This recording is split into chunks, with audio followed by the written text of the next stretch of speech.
సర్వేశ్వరుడు నాకు విశేష శక్తినిచ్చాడు. ఈ కారణంగానే వాని పరాజయం నా చేతుల్లో జరగాలనుంది. ఏమిటా విశేష శక్తి మావయ్య? సర్వేశ్వరుడు నాకు అద్భుత శక్తినిచ్చాడు వత్స.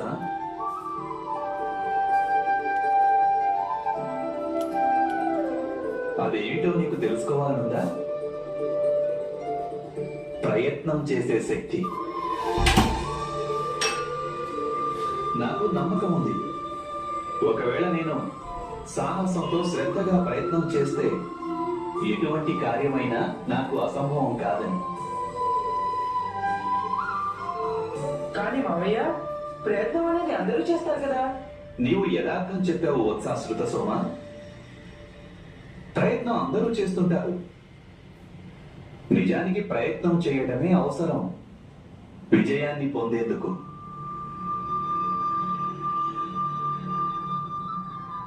వాస్తవం చెప్పాలంటే మీరనుకునే ఆ విశేష శక్తి ఏదీ నాకు లేదు.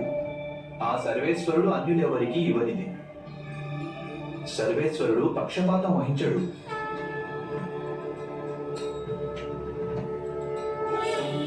మనం అందరం సమానమైన శక్తితోనే జన్మిస్తుంటాం.